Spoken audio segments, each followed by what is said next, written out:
Bonjour à tous, vous vous souvenez des événements du Capitole le 6 janvier 2021 qui ont été très importants parce que c'est tout un narratif de l'ennemi intérieur qui permet des mesures liberticides, qui permet d'inculper judiciairement Trump pour éventuellement l'empêcher d'être élu en 2024 aux États-Unis, qui ici nous permet aussi et qui permet aux dirigeants mal intentionnés de dire il y a des ennemis de l'intérieur, on ne veut pas d'un Capitole en France, de telles émeutes et donc on va prendre des mesures, etc. etc. Eh bien, ce narratif s'effondre. 44 000 heures de vidéos mises à disposition de tous depuis vendredi dernier, je vais vous expliquer, et des révélations sur l'infiltration du FBI par des gens au plus haut niveau du FBI devant le Congrès américain. Extrêmement sérieux. C'est une séquence très importante pour les États-Unis, bien sûr, en premier lieu, mais aussi pour nous, parce que cette rhétorique de l'ennemi intérieur, des mesures liberticides et des possibilités de rétorsion contre les manifestants notamment, se fonde beaucoup sur ce narratif du 6 janvier 2021. Et puis ce qui se passe aux États-Unis doit être une belle leçon de transparence et de vérité et de justice pour la France. Et notamment, ça devrait donner des leçons aux parlementaires d'opposition, entre guillemets, en France, qui ne font pas le quart du quart de ce qu'ils font là-bas, aux États-Unis, en tout cas certains d'entre eux. Je vous explique tout ça dans cette vidéo importante. N'hésitez pas à la relayer, à la partager, lui donner de la force. Vous pouvez pour cela vous abonner ou vous réabonner, notamment si YouTube vous a désabonné à la chaîne YouTube, à celle-ci, la mienne. Merci, grand merci. Il suffit de cliquer sur s'abonner en dessous, un petit clic, c'est fait, c'est gratuit. C'est gratuit, hein. Il suffit de cliquer, c'est fait en un dixième de seconde et vous êtes abonné à la chaîne. Et comme ça, les vidéos sont mieux recommandées par YouTube et vous favorisez, vous félicitez ce travail en étant abonné, tout simplement, plutôt que pas abonné, et vous aider à ce qu'on touche de nouvelles personnes, ce qui est très bien. Ça va ouvrir de nouveaux yeux. Voilà, grand merci à vous. Je vous avais promis une énorme action aujourd'hui contre l'identité numérique. Elle arrive en commission au Parlement européen, le vote fin novembre. Et mi-décembre, en plénière au Parlement européen, on sensibilise tous les eurodéputés français. Vous trouverez un lien dès maintenant sous la vidéo en description, une grande lettre d'argumentation, soit vous aurez le lien, vous l'imprimez vous-même, vous l'envoyez, soit on vous fait un système automatique pour l'envoyer d'un coup à tous les eurodéputés français. Il suffit, vous suivez le lien sous la vidéo en description. Je peux vous assurer que si ils voient ça massivement, puis il y a tous les arguments, hein, vous pourrez faire circuler la lettre par ailleurs, ça va les faire réfléchir. En tout cas, ils verront l'ampleur de la mobilisation populaire. Je compte sur vous dès maintenant. Sous la vidéo en description, vous trouverez également l'inscription pour ma grosse réunion publique du 30 novembre à Nîmes. Continuez de vous inscrire, il reste quelques places. C'est juste 5 € l'entrée. On vous offre le verre d'amitié. C'est toute une soirée de débat, de discussion, de discours magnifiques. Sous la vidéo en description. Et le 7 décembre matin, 10h, rendez-vous place Pierre-Laroque à Paris. Grosse manif spéciale sous les fenêtres de Rousseau. Effet secondaire. Bref, on y va. Le Capitole, 6 janvier 2021. Révélation sur le FBI. 44 000 heures de vidéos mises en ligne. Des choses déjà surprenantes qu'on a réussi à voir depuis vendredi. Une demande d'enquête sur la commission d'enquête qui se fait jour au Congrès américain. Un narratif et Trump qui intervient. Bref. Voyons tout cela. La publication d'abord pour tous des vidéos du 6 janvier. Alors ça vient d'une décision du tout nouveau président de la Chambre des représentants au Congrès américain, Mike Johnson, qui l'a annoncé dans un communiqué le 17 novembre, conformément à ses promesses d'ailleurs, donc c'est bien pour une fois un élu qui tient ses promesses, il faut le noter, il l'a fait rapidement en plus. Donc il dit dans son communiqué qu'il rend, je cite, accessible au peuple américain les 44 000 heures de vidéosurveillance en fait de la sécurité du Capitol Hill, prise le 6 janvier 2021. Jour de la prise d'assaut, comme on disait, hein. On va revenir sur tout ça. La vérité et la transparence sont essentielles, ajoute-t-il dans son communiqué. Et il a commencé le jour même sur un site web public qui a été créé, qu'il a partagé sur son propre compte X Twitter tout de suite. Et il va y mettre progressivement donc les plus de 40 000 heures de vidéosurveillance. Dans quel intérêt? Je vous lis un extrait de son communiqué. Cette décision donnera à des millions d'Américains qui sont accusés d'être criminels, d'organisations d'intérêt public et aux médias la possibilité de voir par eux-mêmes ce qui s'est passé ce jour-là, plutôt que d'avoir à compter sur l'interprétation d'un petit groupe de fonctionnaires du gouvernement. Bon. Alors, il y aura 5% des vidéos qui seront malgré tout pas publiées pour des raisons, dit-on, d'architecture des bâtiments qui sont pas divulguées, pour des raisons de sécurité nationale. Bon. Certains aussi visages sont floutés pour des raisons de vie privée. Bon, tout ça, on peut quand même le comprendre. Alors, il a partagé, donc je vous l'ai dit, le lien sur son compte X. Et en fait, ça vous dit peut-être quelque chose. Il y a quelques mois, l'ancien président de la Chambre des représentants, Kevin McCarthy, avait déjà mis à disposition des vidéos, mais à l'époque uniquement à certains médias et à certaines organisations qui, à part Tucker Carlson, et qui n'avaient pas eu accès à tout, n'en avaient pas fait grand-chose, parce que c'est très gênant dans le narratif. Là, ça va être C'est à disposition, tout n'est pas encore mis en ligne, hein. Ça a commencé vendredi, ça va être fait progressivement, de tous, dans le monde entier. Et ce qu'on y voit est déjà stupéfiant.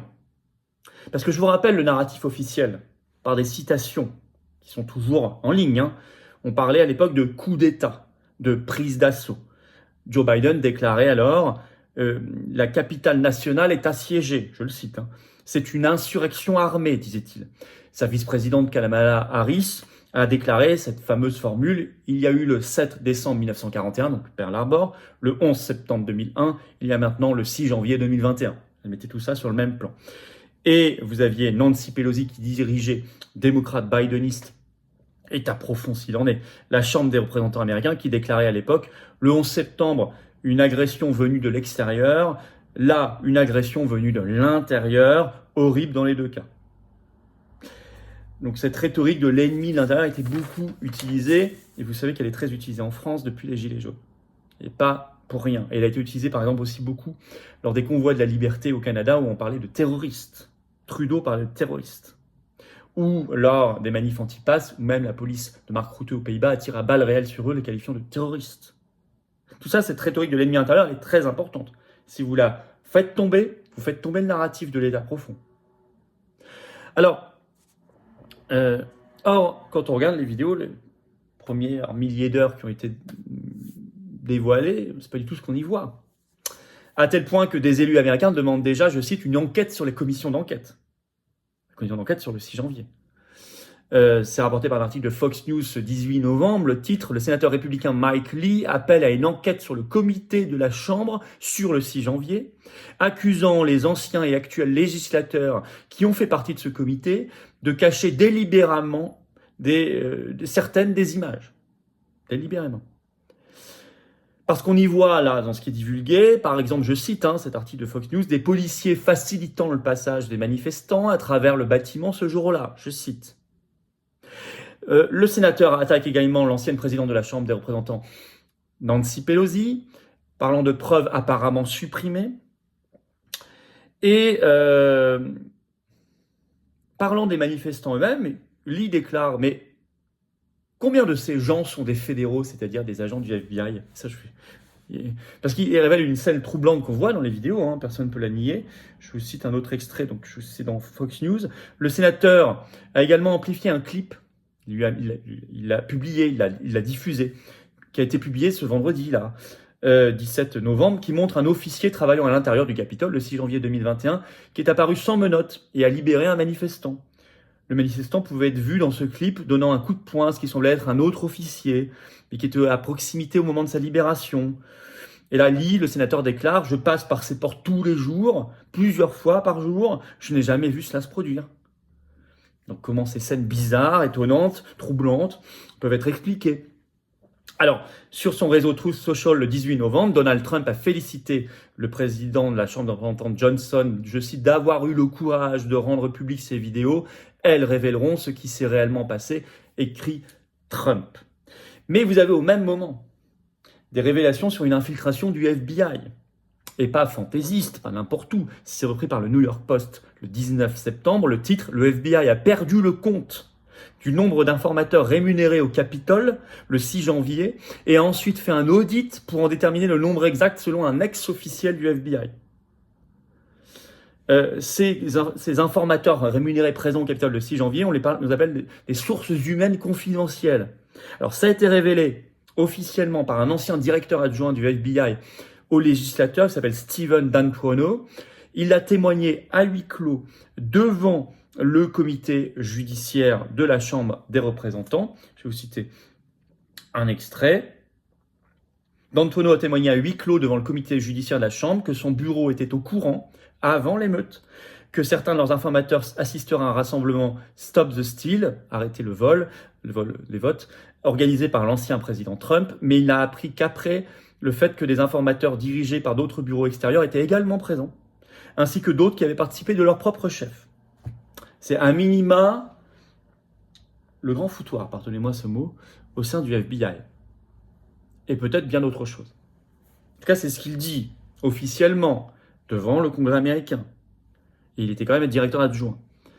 Alors, ce qui fait que suite à ce témoignage stupéfiant, Jim Jordan, président du comité judiciaire à la Chambre des représentants américaine, a écrit alors au directeur actuel du FBI, Christopher Wray, lui parlant de ce témoignage comme étant extrêmement inquiétant. Je vous cite un extrait de ce qu'il lui a écrit. Ces révélations renforcent les préoccupations existantes, identifiées par l'avocat spécial Durham, concernant l'utilisation et le paiement par le FBI au SHC qui ont fabriqué des preuves et déformé des informations. C'est ce qu'il y a dans sa lettre, c'est factuel, ça c'est dans la lettre du président du comité judiciaire à la Chambre des représentants, à l'actuel directeur du FBI. Dans cette même lettre, il lui demande, je cite, un débriefing complet de ce qui s'est réellement passé le 6 janvier. Et enfin, une toute dernière révélation qui est dans l'article de Fox News. L'ancien chef de la police, cette fois du Capitol Hill, Stevenson, a déclaré qu'en plus des informateurs rémunérés, le FBI avait au moins 18 agents d'infiltration dans la foule, plus environ 20 du ministère de la Sécurité intérieure. Ça fait du monde. Ça, c'est révélé par le directeur lui-même de la sécurité du Capitole. C'est quand même pas rien. Alors, évidemment, tout ça, vous voyez, tout est sourcé, tout est en ligne. Hein. Ici, on est ici dans des faits. Chacun, on verra la suite. N'allons pas plus vite que la musique. Mais enfin, tout ce que je vous ai dit là n'est pas aux 20h, ni sur BFM TV, ni dans le Figaro ou Libération aujourd'hui. Ni Le Monde. Hein. Bon. Alors, donc, nous devons avoir la vérité. C'est une leçon de transparence pour nous, ce qui se passe quand même là-bas. On l'a pas, nous, cette transparence. Hein. C'est très important, encore une fois, pour le narratif mondialiste, liberticide, et pour ce qui va se passer en 2024 aux États-Unis, parce que Trump a des ennuis judiciaires avec plusieurs des personnes autour de lui suite à ça. Ils utilisent ça, notamment pour lui bloquer le chemin de 2024. Alors, en France, est-ce qu'on a de telles manips? Évidemment. Mais évidemment. Sauf que nous n'avons pas une seule opposition, entre guillemets, qui est capable de faire ce boulot pour avoir la même transparence. Non. Où sont les commissions d'enquête en France? Où est-ce qu'elle est la levée du secret défense sur les conseils sanitaires Covid? Conseil de défense sanitaire protégé par un secret défense pendant 50 ans? Où est l'opposition qui demande au Premier ministre, qui en a légalement le pouvoir, de lever ce secret défense?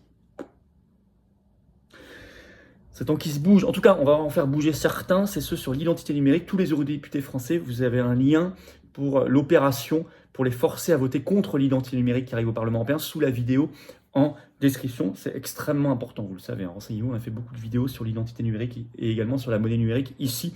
Vous trouverez également en lien sous la vidéo en description le lien pour s'inscrire à ma grosse réunion publique du jeudi 30 novembre au soir à Nîmes. Inscrivez-vous, il y a beaucoup de monde qui s'inscrit, ne perdez plus de temps, ça nous aide. C'est pas obligatoire de s'inscrire, mais ça nous aide à organiser. C'est beaucoup mieux, c'est ouvert bien sûr aux adhérents, comme aux non-adhérents, comme à toutes nos manifs, tous nos événements, systématiquement c'est ouvert à tous, hein. Vous le savez.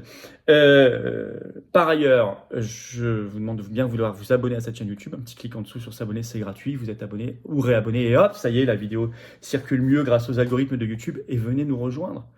La bataille pour la transparence, la vérité, la justice, elle est là. Contre les lois liberticides et tyranniques, elle est là, aux patriotes, dans cette carte orange d'espérance. On se bat pour nous, des valeurs qui nous dépassent, d'humanité, vraiment et encore humaine, pas robotisée, pas zombifiée, pour une France qu'on aime, éternelle, libre, rebelle, juste, grande, puissante, forte, libre, indépendante. C'est ça, les patriotes, pour nous et nos enfants. On n'est pas parfait, mais on fait du mieux possible, vraiment.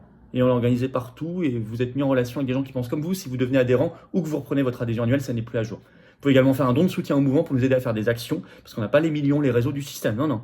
On nous met des bâtons dans les roues. On est anti-oligarchique. C'est la résistance patriotique, humaine, populaire. Le don aide à faire des actions. Alors, comment on fait pour adhérer et réadhérer? C'est le premier lien sous la vidéo en description. C'est un lien également en commentaire épinglé, une petite fiche maintenant sur l'écran. Et dans quelques secondes, un lien sur l'écran. Faire un don de soutien au mouvement, deuxième lien sous la vidéo en description. Tout ça, c'est défiscalisé aux 2/3 pour vous, donc c'est une baisse concrète de vos impôts.